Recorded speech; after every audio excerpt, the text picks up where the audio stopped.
Hey, Crosswater. Hope all is well. We are getting started for our second week, of our series on James, and had a lot of great feedback from you guys, and hopefully we'll continue to upgrade what we're doing and how we're doing it and everything. Don't worry, Jim. I got him. I took care of that for you for your email. I appreciate that very much. And so, no, he had a great laugh about that, so it's fine. A couple of announcements before we continue.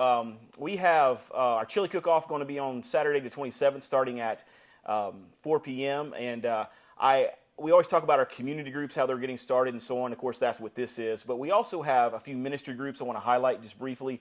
Our women's ministry meets on Wednesday morning at 10 a.m. and our men's ministry meets on Tuesday night at 7 p.m. and also Saturday morning at 8 p.m. as well. And a.m. Excuse me. Thank you. 8 a.m. He gets me. It's fine. And then we also have our financial ministry that meets on Sunday morning in our conference area, and our marriage ministry that meets on Sunday morning at 9 a.m.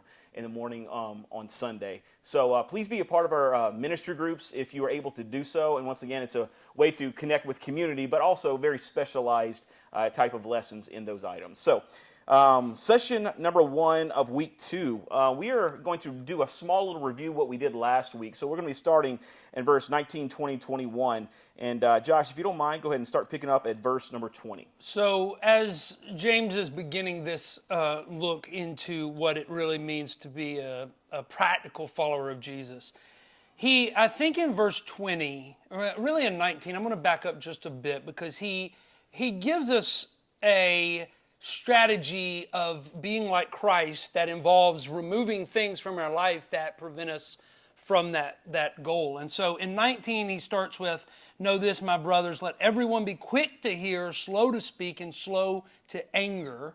And then he concludes that thought with verse 20, "For anger of man does not produce righteousness of God." Mm-hmm. And I want you to think about this for a minute, because there's a difference between righteous anger and unrighteous anger, anger of God and anger of man.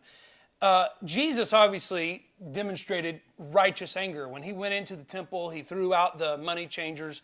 At that point, it had been used for man's purposes. It was an unrighteous act. And so Jesus went in and through righteous anger was preserving the things of God. I think what James is doing here, and we're going to hear this more in just a minute with verse 21, but Jesus is giving us a strategy on how we can remove these things in our life that don't line up with what God is. And here's what we need to do. We need to become angry, not about things that benefit us or unrighteous things, but we need to become angry about things that benefit God and His kingdom. So, for example, if there's something in my life that is not of the Lord, if there's a sin, if there's a habit, if there's a whatever in my life that is not pleasing God, I need to become angry about that thing, right? Have a righteous anger to that thing. Why? Because through that anger, the action of driving it out will take place in my life. Yeah, which leads us to verse 21, and James given specific examples of this. Filthiness and rampant wickedness. And these are the things, says, therefore, get rid of these things.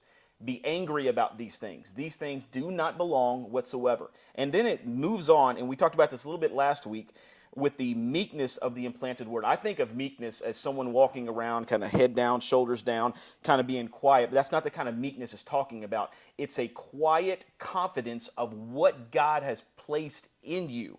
It's the implanted word inside of you that you have received through multiple ways, whether through the word or someone's, speaking life into you, the Holy Spirit speaking to you. That meekness and quietness, it's a self-confidence that you are doing what God has called you to do. It is not this filthiness and wickedness that is talking about here. It's the other side of that. And then when you have this meekness of the implanted word, it says, which is able to save your soul. Only one thing is able to save our soul. That is Jesus. Doing what he did on the cross in the acceptance of. That's right.